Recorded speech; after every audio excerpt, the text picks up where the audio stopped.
everyone. Right, a subject I have avoided covering for so long, other than the Q&A that I talked about it, because it is a minefield. There is no way I can talk about this without someone saying I'm wrong, because it is as bad as the Apple, Android, Xbox vs PlayStation. It's one of these, you know. 2-stroke versus 4-stroke. Oh god, I don't want to do this subject. Now, why is it that I personally would not choose to have a 2-stroke and much prefer using a 4-stroke? There are some simple reasons. Basically, it's simple.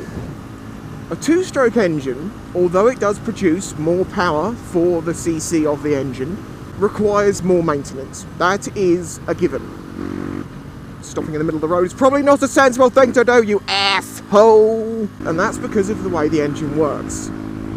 A 4-stroke engine doesn't run at such high RPMs, doesn't run in the same way, and for that reason is generally more reliable. Now that doesn't mean, we're not saying that 2-strokes are unreliable, but 4-strokes do tend to go on longer than 2-strokes, because you do have to do a rebuild on 2-strokes, you know, relatively regularly.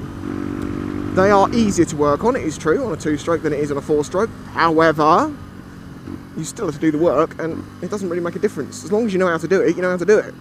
There are other reasons. The noise. Now, some people love the smell of 2-stroke. They love the sound of that 2-stroke engine, and, you know, I understand that.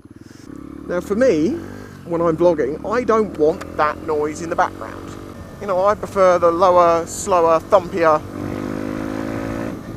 It's more easy on the ear, less piercing.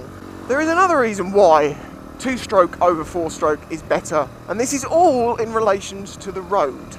And that is because on a 4-stroke you can happily sit there doing this. Steady revs, even though down hills they're increasing, but you know, steady revs. That's why they don't make 2-stroke cars. They did make 2-stroke cars in the past, a few of them, and when you drive it on a motorway, you literally have to know the right way of driving it, which is you like go, wah, and you watch the speed increase and the temperature gauge increase, and then you have to let off so it goes, and it cools down. So on a long trip, you know, that's going to be very, very fucking annoying. Constantly on and off the throttle. So what I say is 2-stroke, yes, with its increased power, and the ability, because the oil is in the fuel and not in a sump, of it being able to basically run on its side, as it were, means that it is much better suited to the on-off, start-stop thing of off-road riding. Because off-road riding, you don't tend to be sat like this, you know, for an hour. So as I say, it is no great personal hatred of one or the other, and that's what makes me laugh about this whole debate of 4-stroke versus 2-stroke, and the two armies that argue vehemently and bitterly about it. It's a silly argument, because it's all dependent on what you're doing with it. If I were to buy a bike just for off-road, so it wasn't even road legal, I was just using it for off-road stuff, I would equally consider a 2-stroke as I would a 4. Would I own a 2-stroke on the road? No, never. So there's no point having some massive argument about 2-stroke versus 4-stroke. It just comes down to what you're doing with it. And it's simple as that. I'm not 100% on this one, but I've got a feeling that 4-stroke is also much more economical on fuel. So, you know, long distance daily riding, a 4-stroke's going to see you better than a 2. Plus, you don't, obviously, it's not the annoyance of having to make sure you got 2-stroke oil and all that shit. I can go to a petrol pump, put petrol in it, and go.